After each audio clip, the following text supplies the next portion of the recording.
to this computer. Ha ha. He goes by the unforgettable name of the man they call the Master G. That's you. Master G from now on. All All right, right. I didn't feel good. What Master up, Chief. dog? You should listen to our first podcast, man. It's really interesting. It was before Biden stepped down. Oh yeah. We're talking Did he about step down or did he fall down? everything. Did he stumble down?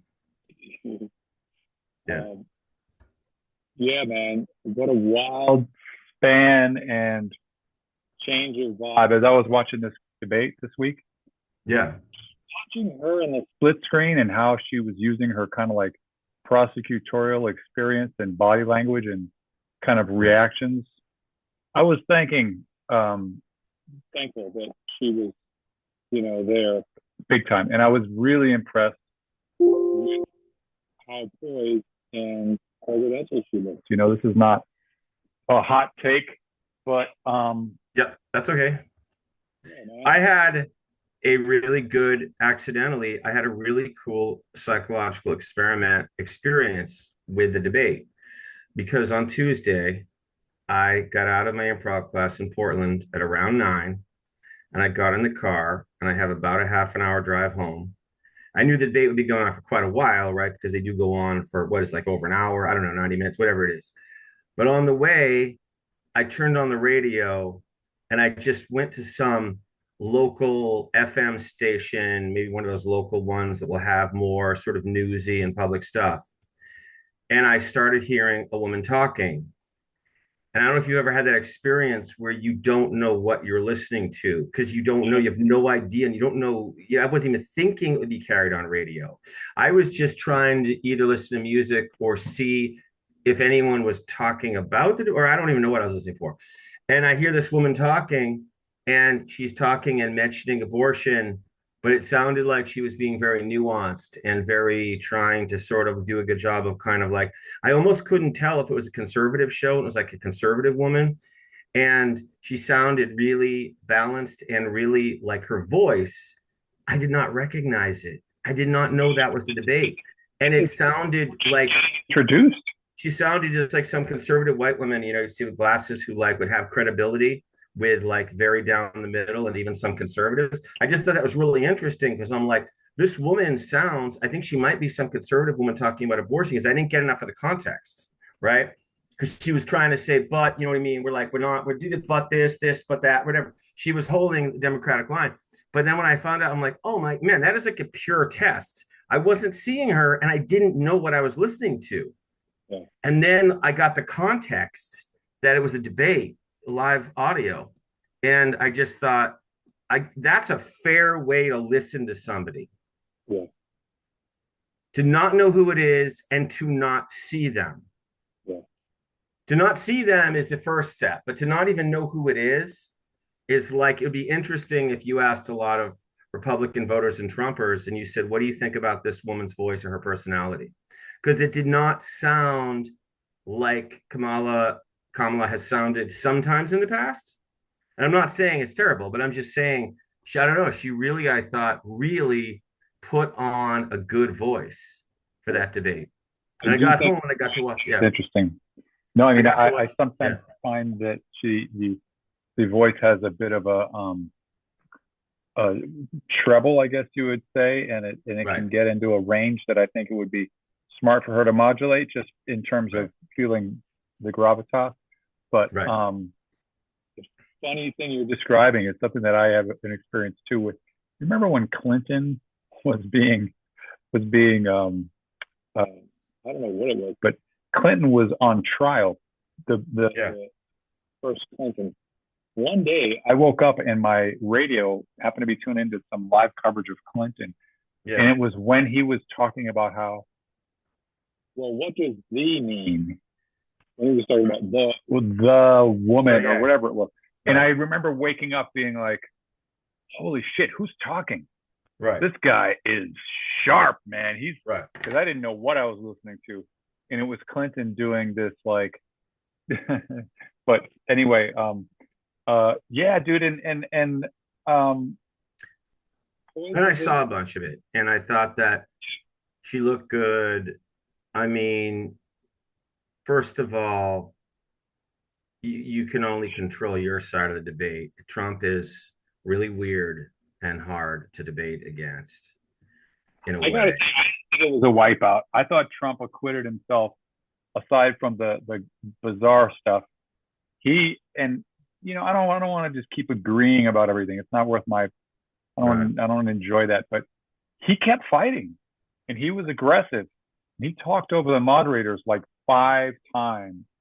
And she tried once and was not allowed to. And to some people, that equates to strength. And I'm worried that we're just sort of like calling it a blowout when I don't think a lot of people saw it that way. Well, it's not measurable the same way as traditional. It's not like, first of all, there's no neutrality, there's no academic, there's no agreed upon contest. Okay. Even in sports where people are fierce, okay, and two teams or cities hate each other around the sports teams, there's gonna be a certain amount of just honesty about how two teams do or how two tennis players do. Okay. There might be a little bit of a tilt. We're like, nah, it was a little unfair. Like, yeah. But no, if your team gets beaten, your team scores errors, the other team scores amazing goals or whatever, you're going to admit that. You're going to be pissed off. You're going to hate the other team, but you're going to admit that. You're going to very, very much get into that, like, oh, they blew it. Right. It's not, there's no subjectiveness to it. There's no like, yeah, but we really want. No, they're not. Sports fans are very hard on their own team, the same way that they're very up on their own team, right? This is not an Oxford debate where two guys, go face off and they're like, the undersea domain is more important than the oversea domain. I am arguing that the overseas, the non-oceanic domain is more important than the. And here, my first argument, it's not like that. It's like Back if to the you case. are into Trump, you're into Trump for emotional, huge reasons. If you're Yeah. not into Trump and you're supporting Kamala, you're into it for a whole foundation of reasons that are like multi-level.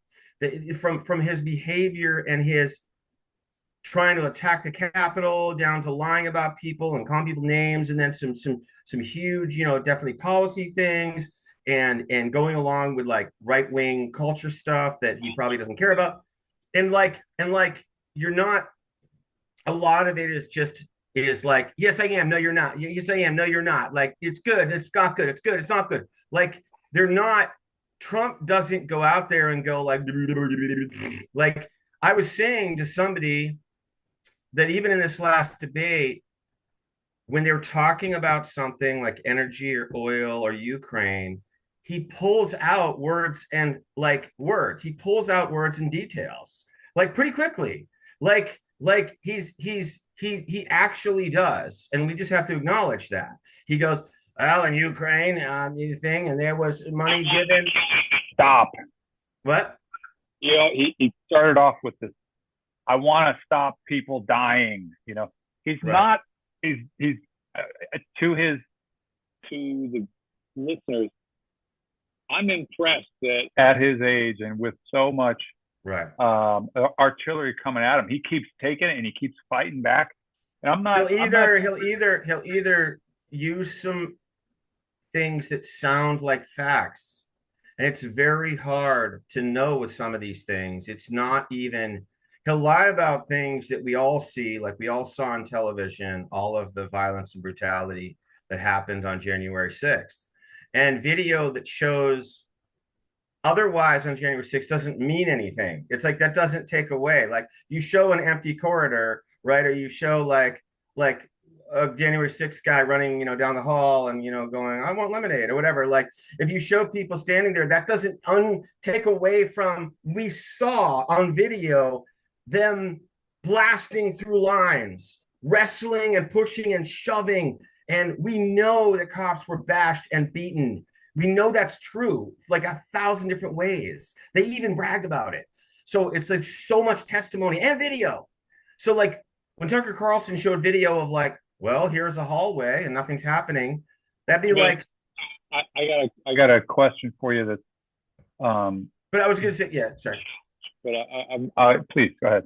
No, I was going to say, so when Trump, he will say things that are really upside down untrue, commit.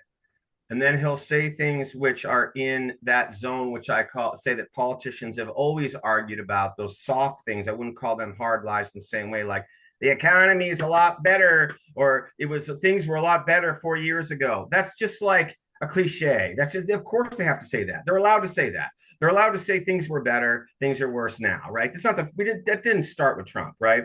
And then he says things which some of which are arguable, or he'll jump over the point, but he'll say something completely different, like you said, about the point, like we're losing this or whatever in Ukraine.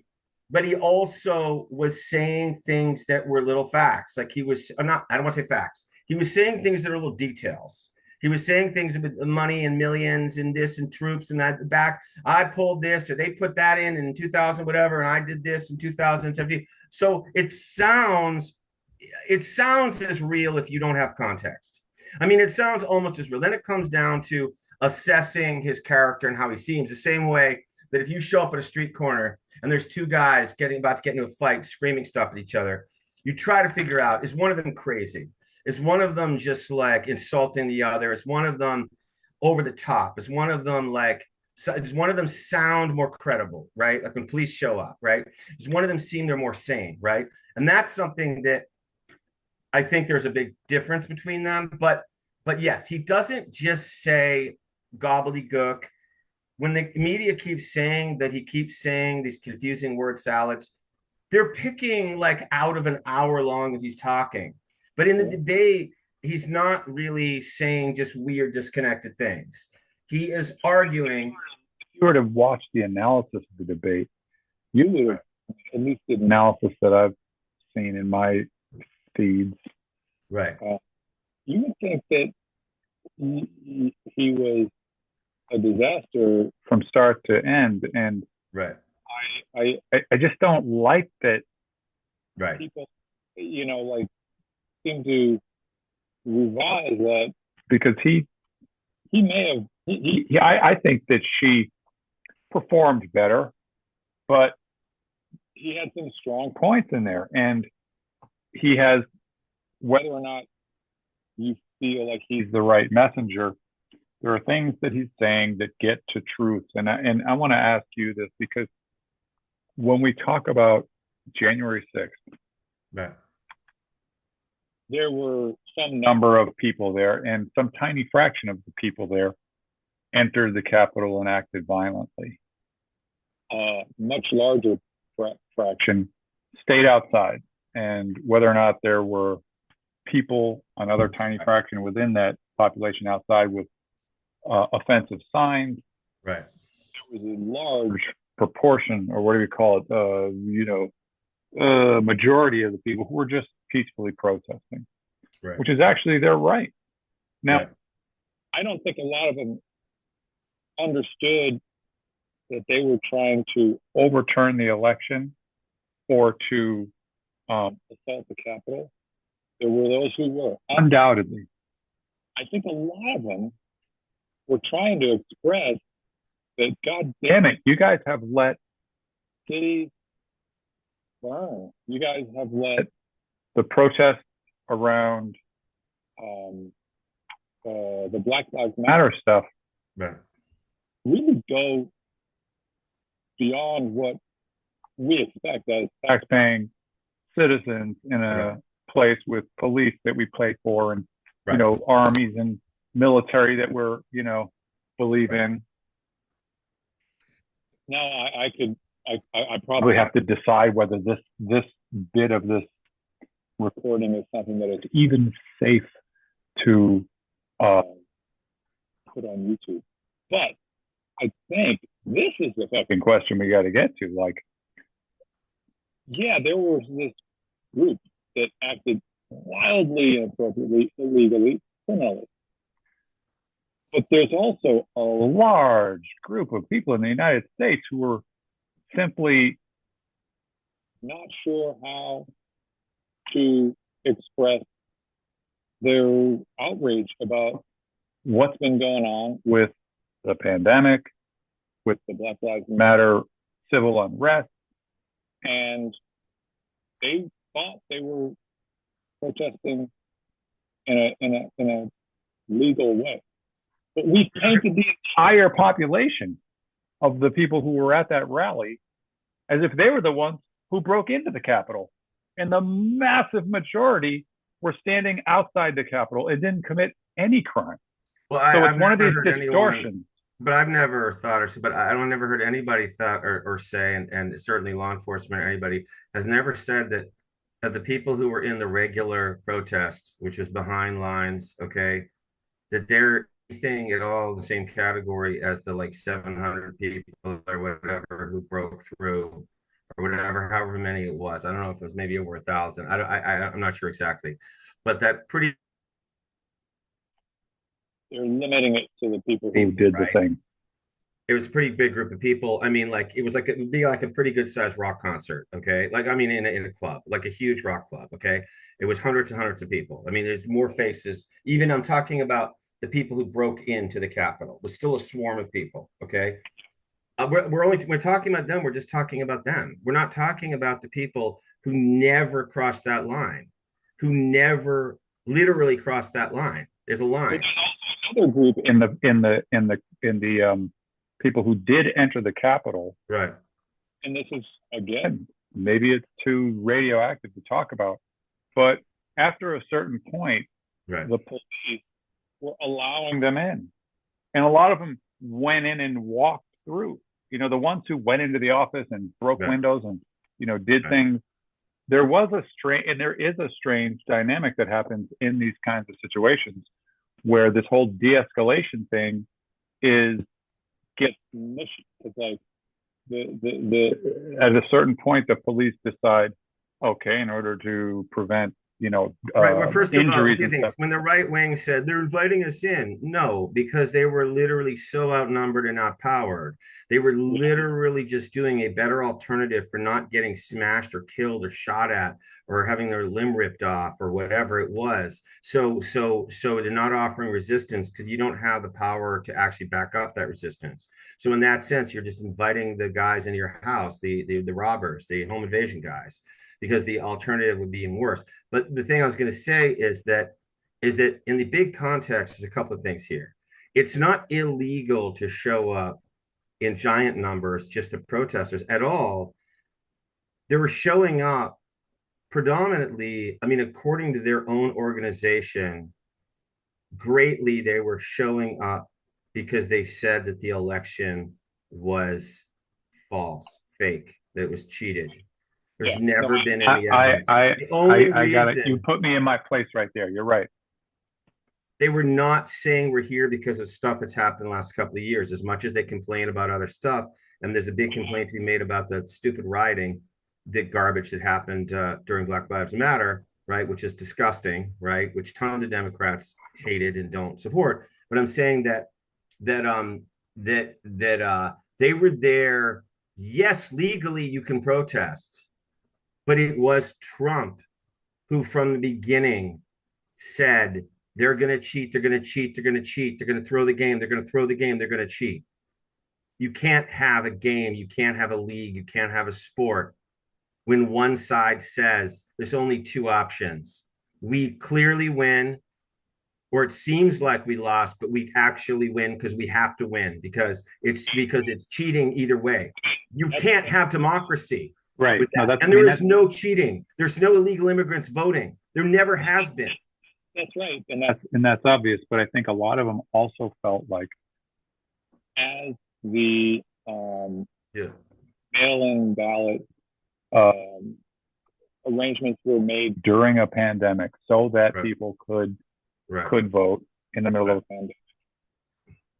There was stuff, and I'm not saying this is my point of view. I'm just saying I can see how people could think that there was arrangements being made to deal with the pandemic, so such that people could vote. Right. And there's just not a lot of understanding on the part of people about how counting votes that come from cities Right. actually don't report until the next day. I went to bed that night thinking Trump won. A lot of people went to bed Yeah, the yeah. night before the election thinking Trump I won. did too. I And did too. obviously Trump is someone who says, well, I went to bed thinking I won, so I won. And if they Right. tell me when I wake up I didn't win, they must be some cheating. Like he Right. can he can do his mind like that, and we're Yeah. watching that. Yeah.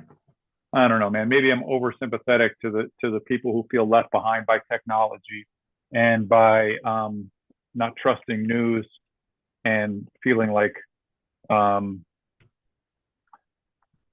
to change the way votes are cast in the middle of an election does create the potential for some stuff. Now, I mean, I am totally putting myself out there by even taking this devil's advocate No, that's proposal. okay. But I want to say, Paul, that I really, really honestly feel, I'm really trying to be fair, that when Trump literally created and kept on amplifying and relaying and puffing up and renewing and renewing and renewing from literally, I think before the 2016 election even happened when he won. And then the day after that he did win, when he did win, he said the 3 to 5 million illegal immigrants vote to do an extra slam dunk. Not only that he won, but that ha ha, I won by even more ha ha because there was 3 to 5 million illegal immigrants voting, which is absolute Let me ask you a question. cartoon. Then it never stopped. So it's gone beyond the pale of anything we've ever seen because no other Republican. Yeah. Let me ask you a question. Now, to say that the 3 to 5, forget the 3 to 5 million. To say that right. some right. some illegal aliens voted, it would be interesting to give people more options to really clarify what it is that they're saying. Is he saying that some number of people crossed the border and were, immediately able to illegally vote, which is obviously something nobody wants, cross the border illegally? Or is he saying that people who've crossed the border illegally and been here for a while and have worked and have paid taxes and have right. through whether it's DACA or whatever. I mean, we have no understanding of yeah. I never. What I took it process. as is that these guys who were here and living, let's say in LA and other places, these guys that you see on street corners and they're probably like in front of Home Depot, driver's licenses. Yeah, and they do a lot of labor, a lot of work, a lot of labor, right? Men and women, and that they somehow stand in line and they just physically vote. It's not from the system. It's not even from the system. I didn't take it. That's from the system. That literally they're just standing in front. As if we live in some Flintstones cartoon. Dude, you stand in line and you vote. Weird, because there's roles. You have to be on a roll. But isn't there the potential? I mean, maybe I'm just keep on making too many excuses for people who don't understand. But could it be that the folks, because this has been happening for so long, that the folks whose parents immigrated illegally, right, were born here, right, and are now voting age, and are citizens, right, parents came here illegally, right, are somehow being lumped together. You know what I mean? I don't know. You're really trying to split hairs as if you were art legally. You're a lawyer in court, and I just take things a lot simpler. Let me try and see, because this is the question that I think. Do you think that there's a general, right, not well understood fear that people, even if they themselves are not citizens, their kids who are born here are legal citizens? So many of them who are voting kind of essentially got here illegally, but they're citizens now. And when they get older, they're going to be they're sending their kids to public schools. I They're don't know. I they're don't know. I don't know. I mean, it's hard to say. I think it's a big and more. But I was going to say, fucked up for so Trump's long. the only one who ever started saying that stuff. I'd never heard it even from the right wing, the pundits and stuff. Never heard the thing about voting until right around the time that he ran for election one in 2016. And then when it came time for 2020, after 4 years, where he I think kept mentioning it, he said to them like this is a travesty right after the election in 2020. And then he said to them out there on the lawn or whatever, he said to them, go over to the Capitol and give him hell. Okay. What the And patriotically. okay. Okay. But Just because this is sort of a funny thing that I'm curious about. wait, Um, I'm not saying that he can go to jail for literally personally leading insurrection. I'm saying that as a president, what he did is disgusting. What he did was it was completely unjustified because there was no goddamn cheating. It was not a noble cause. yeah, not only that, he didn't. I mean, the thing that to me feels like the most criminal is that he Right. spent hours not sending out any messages, allowing this shit to go down and watching, and probably enjoying watching this crap happen. Yeah. Anyway, I'm really curious about people's perceptions, understandings, misunderstandings about illegal immigration because it feels like that could be the issue that you Well, know. traditionally, Republicans have felt, and this goes back even before Trump, that the more minority the country is, that Republicans, there was a whole fear some years ago in the last decade or two that Republicans would become sort of irrelevant or they would become so far under 50% that the more the country became diverse. Well, Yeah. there's a couple of things. First of all, there's a hell of a lot of white Democrats, obviously, right? So it's not as simple as that. But it's tended to skew that non-white people have voted more Democrat. It still does. Although I would say to the Republicans, and that's dude, that's not I'm talking to illegal immigrants because most people, first of all, there's entire racial groups that aren't illegal immigrants because there's no way for them to be. There's like black people in this country are fucking as they've been here 400 years. You know what I mean? A lot of them, right?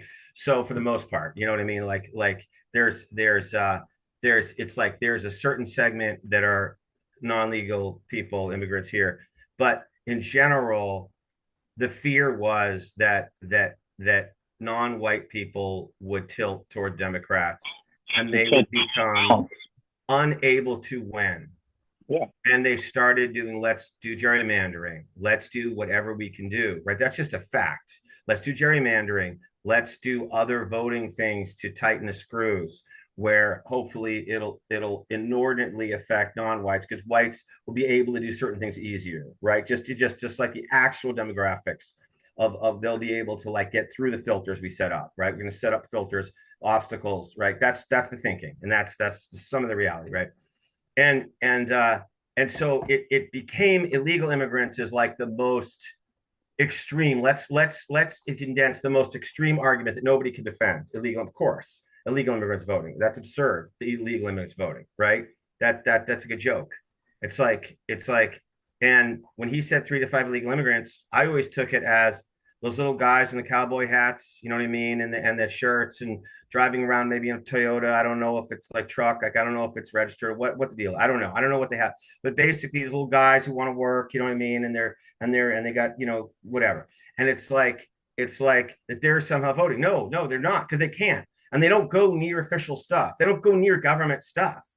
They stay away. They stay away from government stuff. They stay away from like white citizens organized in a place like voting places. You know what I mean? They don't like even if they would benefit from Democrats. That's not like they're just trying to get by. They're just trying to get by. And dude, a lot of Latinos are actually Republican.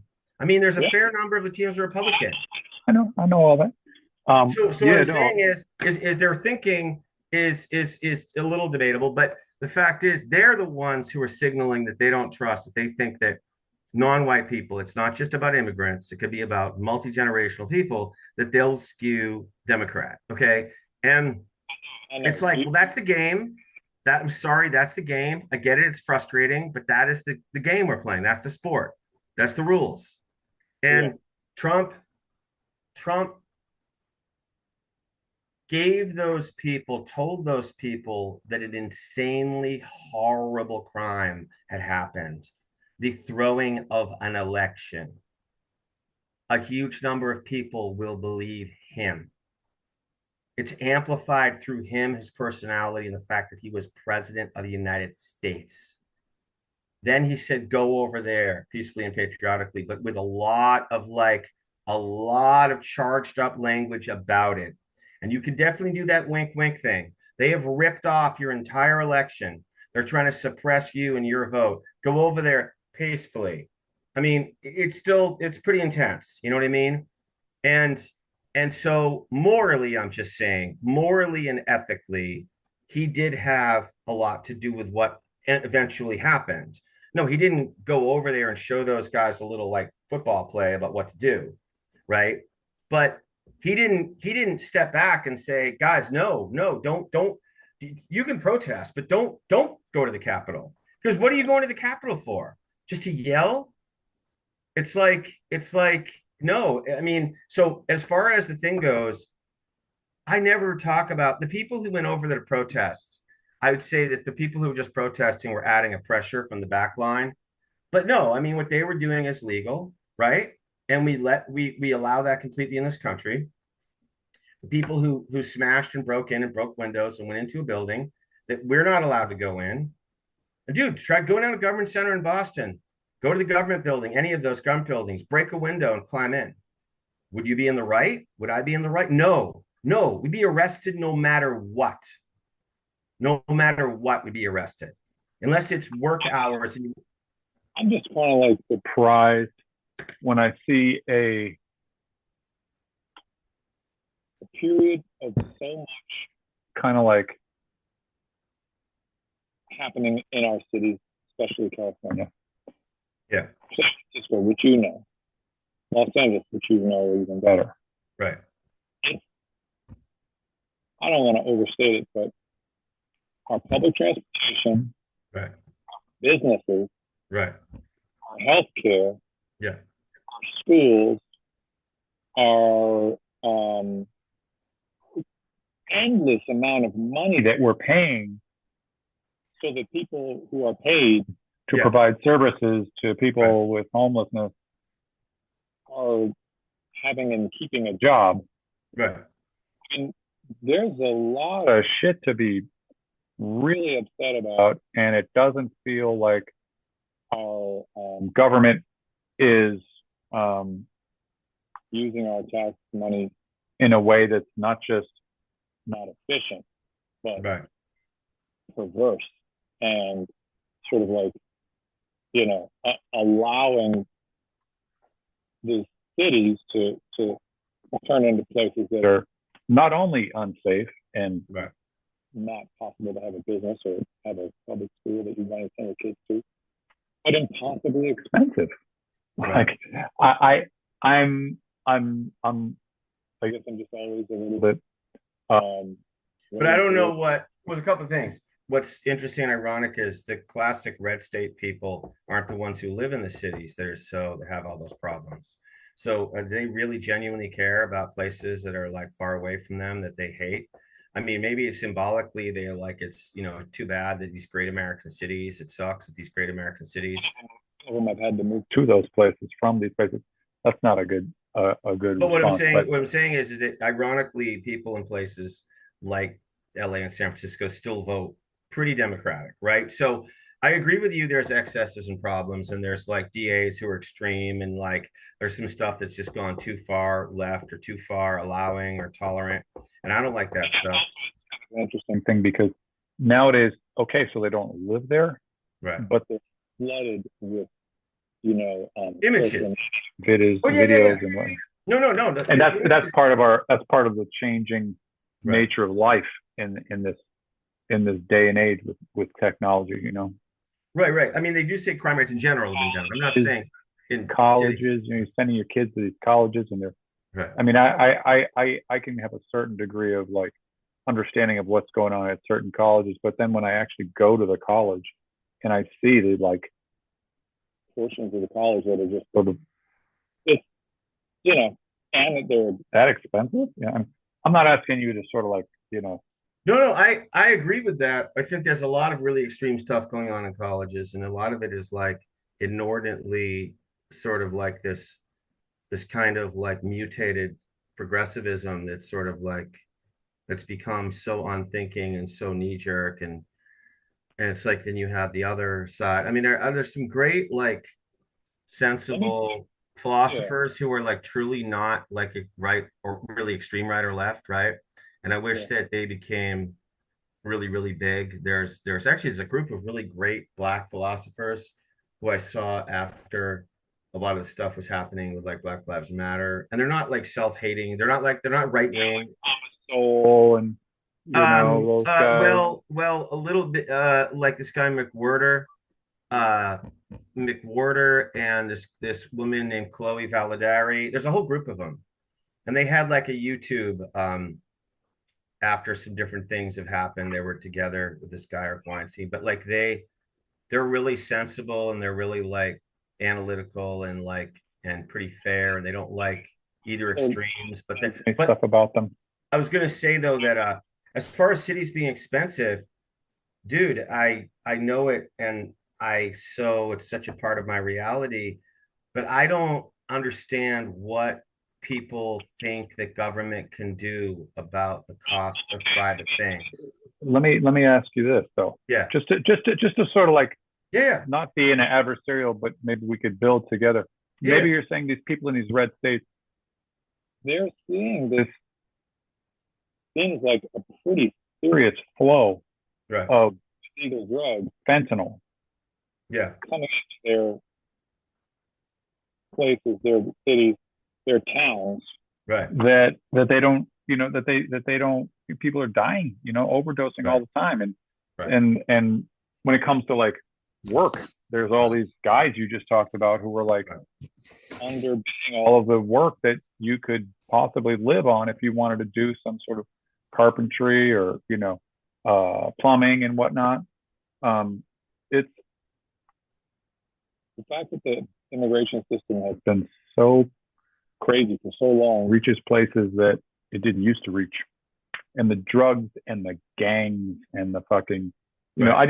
I just hope Kamala can use her prosecutorial experience Right. and differentiate between like people who deserve compassion by all means, but people who are and what I worry about is that like people come to this country and it's like, damn, this is what they're seeing as America, these cities and these just zombie lands, and it's a dangerous kind of like precedent where, and I'm doing the whole devil's advocate thing, but like we're in services and housing and healthcare and all the stuff is just provided.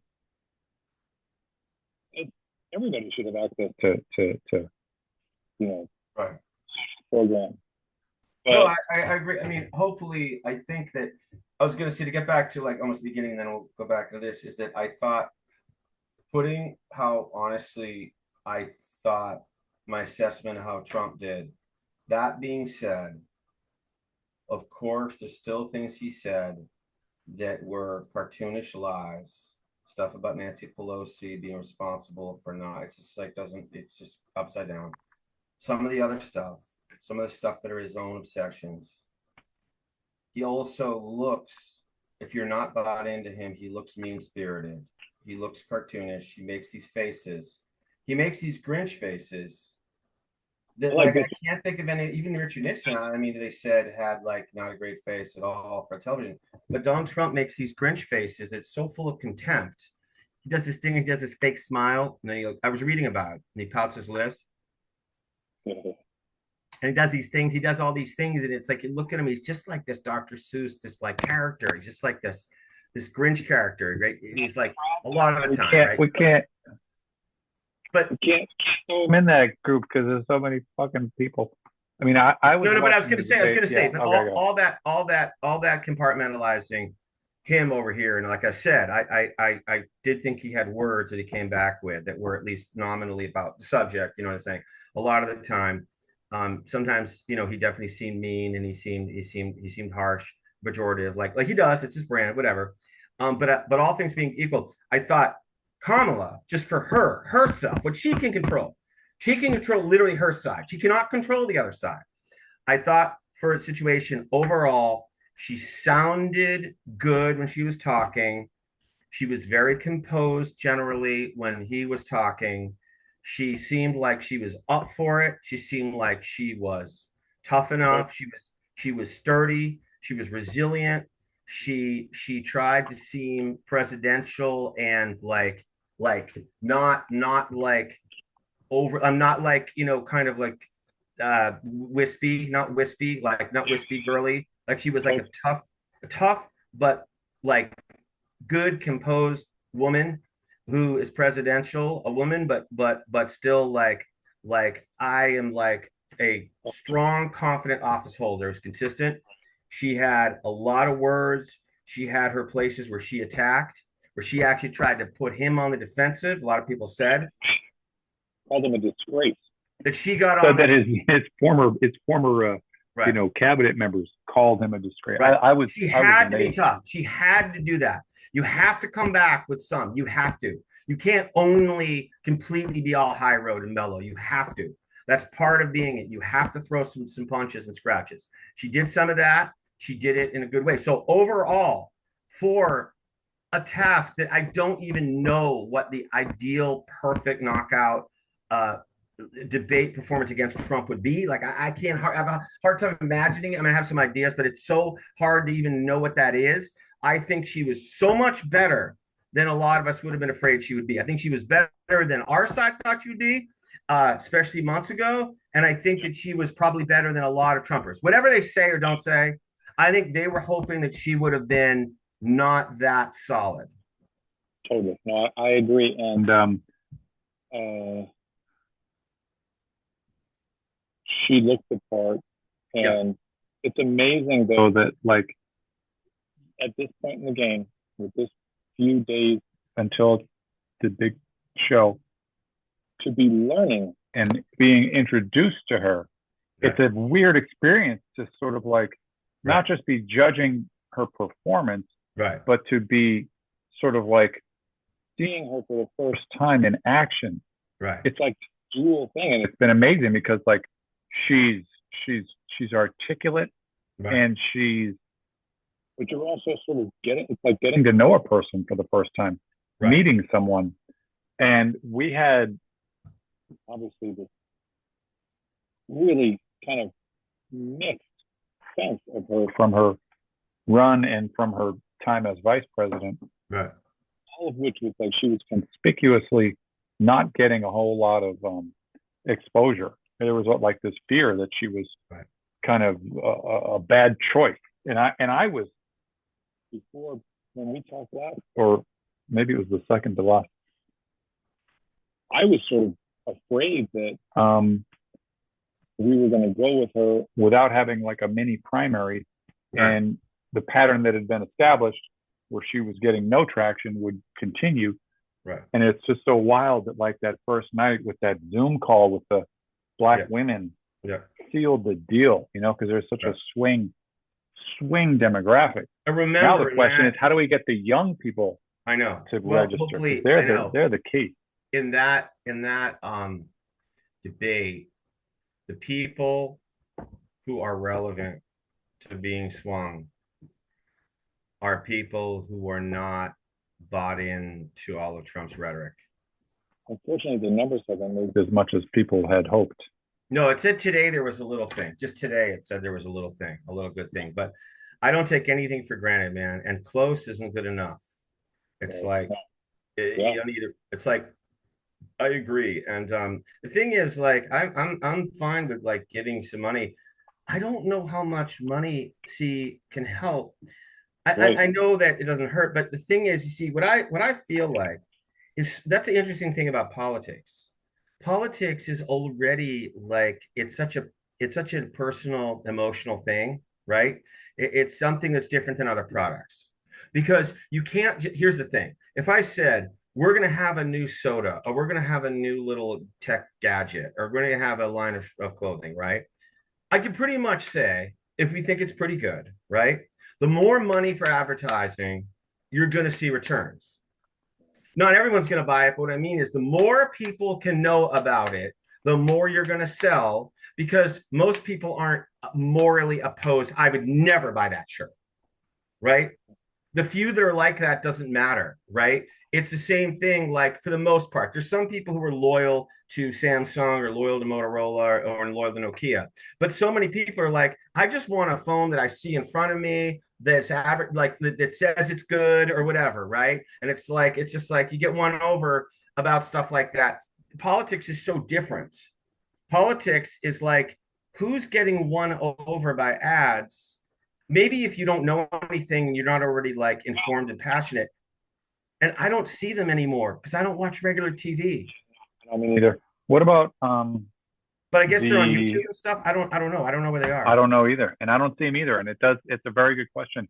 And what's a little scary to me is that folks like tech guys with control over, social media algorithms Right. could have a outsized effect on, people's subconscious with their um, Right. magic, magic, It must be magic online a lot. messaging, subconscious, and Right. what I wonder. I wonder. Because we watch platforms. We just basically subscribe to platforms. And I don't even know if they can be on platforms, those ads. I don't know. You know?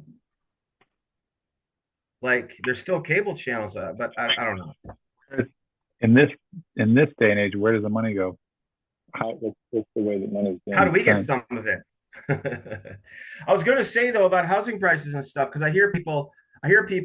Sometimes it crosses over even the political lines about the housing prices, the crazy housing per dude. It's like fucking. Believe me, I know about housing prices. We bought a half an hour north of Portland, Maine, and we just basically barely snuck in. Okay, with one of the best deals around. And the fact is that what can the government do about a private asset like that when every house that's sold is sold by mostly an individual who wants to get the most, right? Because it's like a domino effect, because that's their life, right? That's their investment. They want to retire or have options. They want to like get a good amount of money. They get what the market offers, right? There's very few people, right, who are like, well, I say my house is worth 500, but nah, I'll sell it for 300. Nah, you can have it. You hear this, you can have it. No, it's like no, because then they need money to go do something else.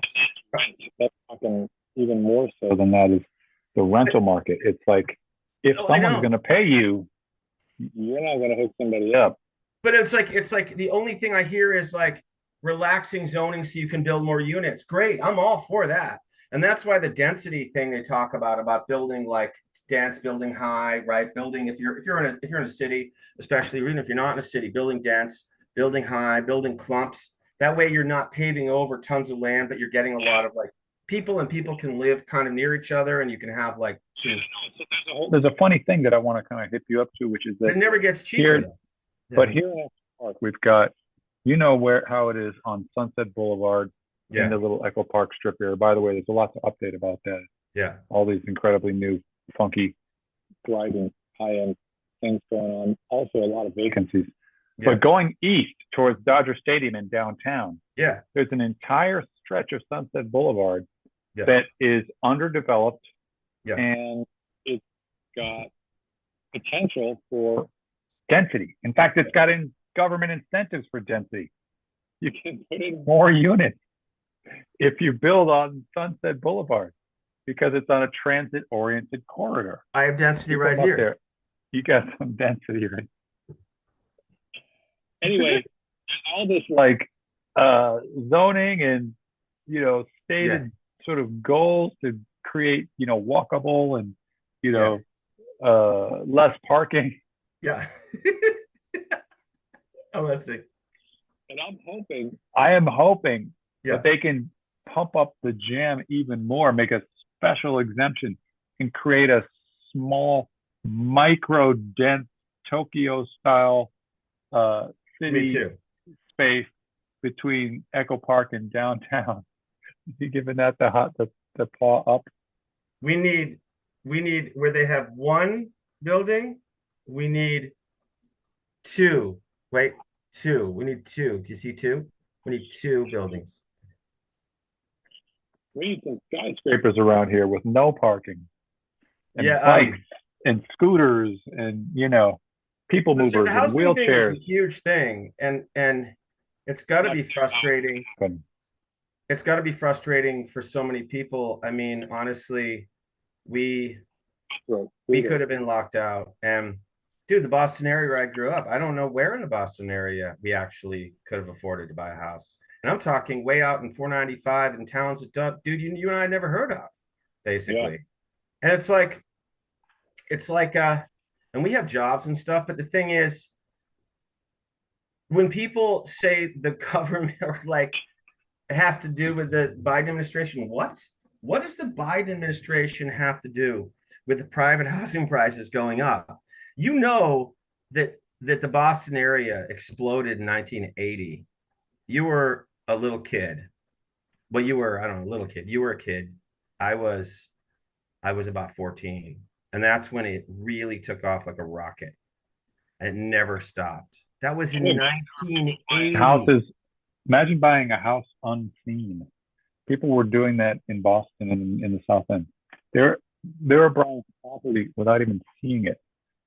Um, and because But I'm saying, there I'm were saying, I'm saying Reagan administration, Carter, this, that, Clinton, Bush, it doesn't matter. Had nothing to do with that. Nothing, zero. I Desirable mean, places I, went yeah, up but because they go up. I don't know what the government. well, so listen, man, you Yeah, got to read this book, and it yeah, sounds like a goofy thing to say, but there was an article in the New York Times about the 50th anniversary of this Pulitzer Prize-winning book called "The Power Broker" about Robert yeah. Moses in New York City. Okay. You know who Robert Moses is, right? I've heard the Kind name. of, Yeah, yeah. yeah, he's built like He's the all guy, the Red Sea and parkways. stuff. Red Sea, the tablets. He's like, let my people go. Anyway, this dude grew up as a like Yeah, bleeding, like yeah. Mr. Public Servant. Right, And after years and decades of frustration of trying to right, work as a reformer in right, early 20th century New York City, right, you know, figured out how to do these things through these authorities, like right, they're non-governmental, they're not private, and he rigged the shit out of the system, right, was ruthlessly brutal in terms of like crushing any opposition, right, lied a lot, right. did things that were, immoral. You're right. It's a question. How does this shit happen? And But wait, did and he and create? Did he create a good break for people? So he oh my created God, like no, no, he created all the bridges, all the tunnels, all the parks, all the right, the beaches. He like fucking moved right. shit around and developed New York. Oh, and it was like my point is just that like yeah, it's hard to know how government can be reformed and actually accomplish the things they talk about. Yeah, because housing Uh, is private. I know it sounds super simple, like a little picture book for 3-year-olds, but housing is private, generally speaking, unless it's public housing. And people don't love public housing, generally speaking. Although it they could be should, good. they should. They're paying fucking $54 a month, for a place in the middle of a beautiful evolving city. We'll see what happens with public housing. But that's another one, man. How the fuck do we let these public housing places turn into like Right. prison type environment? Anyway, It doesn't have to I, be. I Yeah. yeah, no, there's a lot that isn't, and I think a lot of it's going to continue to get a lot better as people recognize how relatively good it is. But Yeah. I'm not being really clear today, and I feel like I'm talking some shit. So I want to actually get back to the things we were talking about about LA and how it changed from when you were here Right. and your experience in Silver Lake, and what do you think? I mean, it's funny because like in Echo Park now, I was telling you, there are all these new restaurants and stuff, but there's Right. also all these fucking vacancies, Right. places that are empty. And it'll be interesting to see what's going to happen. I mean, like Paris just had the Olympics. We got the Olympics coming up, but like our current mayor wasn't the one who was trying to get the Olympics in LA. And I Right. don't know what she's thinking about. I'm going to interview somebody on Monday who's a fundraiser for the Olympics and Paralympics, and I want to know what the plan is as far as Right. not being an absolute humiliating kind of disaster Right. because the city looks fucked up, and I don't mean just the zombies. I mean the fucking streets Yeah. and Yeah. the subways being filled with people having episodes, Right. mental health episodes. Um, kind of like, is this? Have we gotten to a situation where nowadays it's just too soon, so we can't go through normal governmental, you know, Right. uh, channels. We have to sort of do all this stuff behind closed doors because the Olympics are going to be here any second, and the fucking World Cup and the Super Bowl and all this Right. shit. Right. Right. Right. Um, yeah, I mean, LA is a pretty amazing ecosystem. Um, it's I don't know. There's actually was an article about in downtown Portland, Maine. There's Congress Street's the biggest, most important street, and it has a lot of important stuff on it. Oh, there's other cool streets, but it has like a stretch that's got some really cool stuff right in the middle, and they call it the Arts District. And they were saying how there's 10 empty storefronts on it, and that's not a great thing. And they're trying talking about how to fill in, how to get either people or pop-ups or temporary artwork in those. And then they interviewed people who said, well, there's interest in it. It's not as bad. And generally, the vacancy rate's not bad at all. It's like 3%. It's just like having 10 storefronts in a cool area that's the spine of the city is what it is. So I don't know. It's a little bit, I mean, incredibly different scale than LA, and I mean, there's a like, whole homeless thing in Portland too. There's a homeless kind of zombies thing. what Um, about? I mean, Mixed in. nowadays there's just retail is a different calculation with all of the Amazons and the whatnot. Oh yeah, I mean that's a bummer about the internet, and I don't know about you, but I'm guilty also of buying stuff online sometimes. It depends what it is. I love going to stores, I really do, but sometimes it's like I need a weird thing, and I know I can get it in like 2, 3 days and whatever. I'm just like, but like, yeah, no, it's been another thing that is just like has to have had a huge impact. The same way the internet has had on music, and the internet has had on or technology has had on music, right? Because it's like, what physical things do people buy anymore, right? They don't really buy a physical thing. They might buy songs, but it's like, why you have to buy a song when you can sign up for Pandora or Spotify. You might pay a few dollars a month. You may not pay a few dollars a month. You could do YouTube. You could do YouTube Music, but it's like you could do YouTube Music free, whatever. And like you can always hear a song pretty much that you want to hear, right? For free some way. It's a little more convenient if you pay a little something, but you're only paying a little something that has to then get distributed to all these artists, right? So how much is that going to be, right? So it's like they have to like hustle on the road. They have to try to sell merch. They have to try to like sell to other stuff, intellectual property. And same thing with like newspapers, which were so great and important. And I don't Oh know man, how. the other day with like fucking time capsule. I actually read all these articles which I would never read Right. on the website. It was like, oh my God, there's a search for a new police chief in LA. I Right. hadn't even thought about that. All this other shit, man. Yeah, yeah. It's What's like up? it's like with stores, people talk about the mall coming in and the big stores coming in, right? And that was a thing. But think about Amazon and eBay. Oh my God, you know, it's like I'm amazed. I so love that there are stores and that there are Ace Hardwares, you know what I mean? And there's little boutiques. And it's like little boutiques. have to like offer an experience. They offer curation. They offer like a place you can. Media presence too. Right.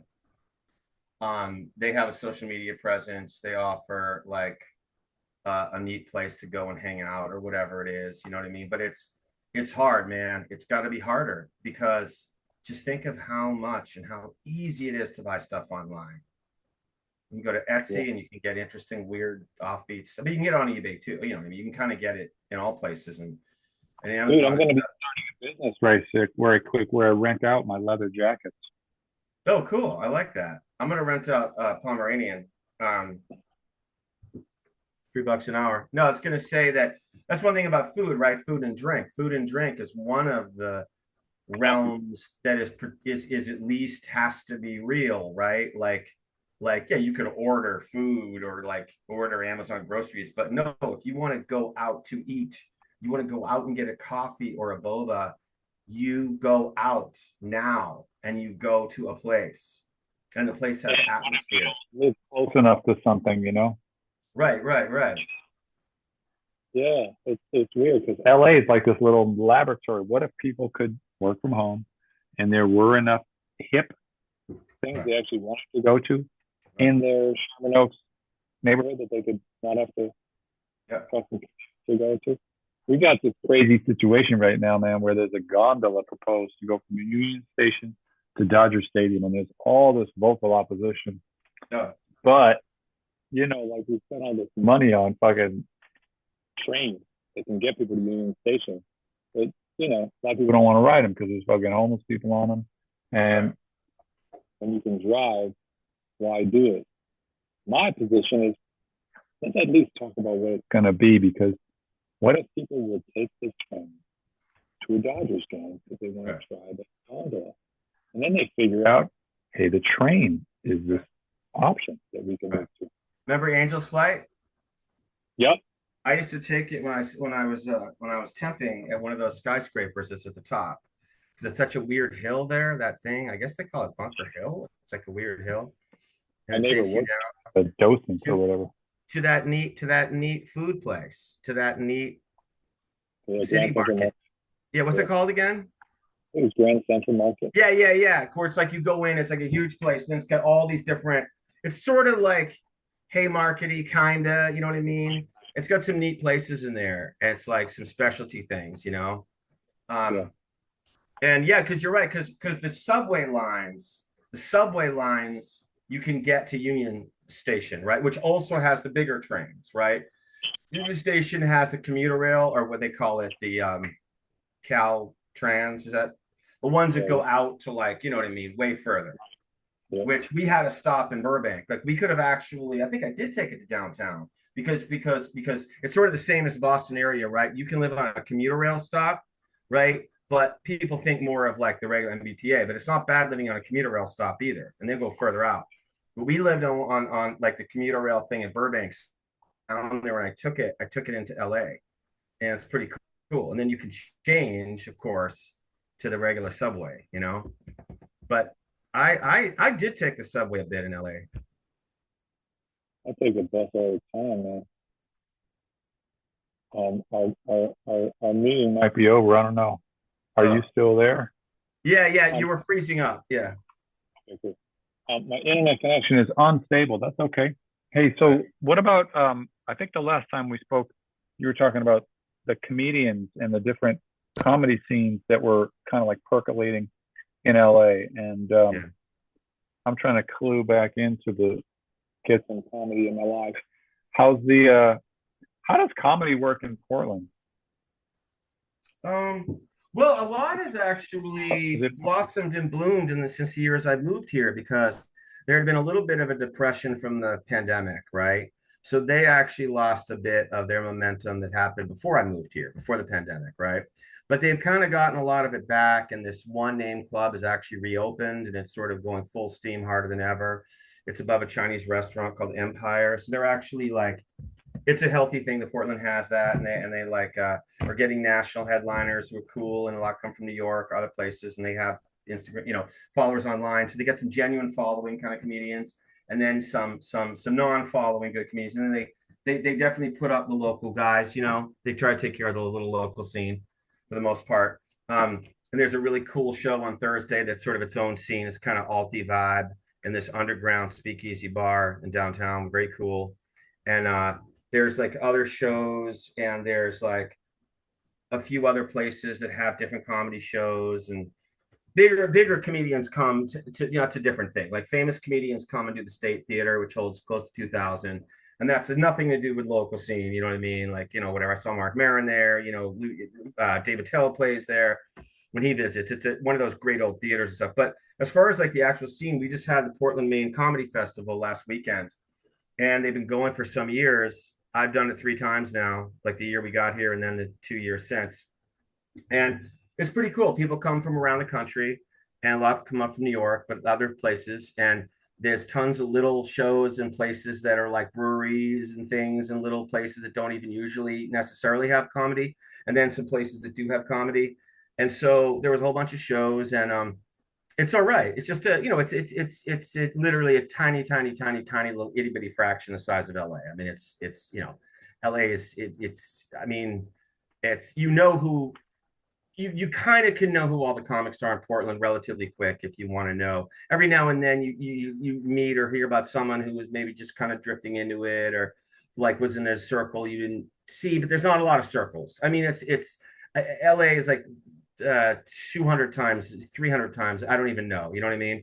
I mean, dude, Portland's way smaller than Boston, and Boston is like tiny compared to LA. Like Boston has a lot of shows. Boston has hundreds of comedians, hundreds, I'd say many hundreds of comedians, several hundreds.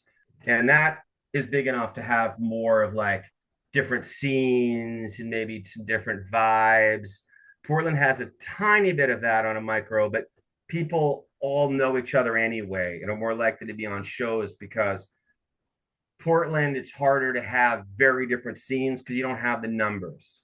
So people here are more likely to all kind of know each other and be social for the most part, be friendly.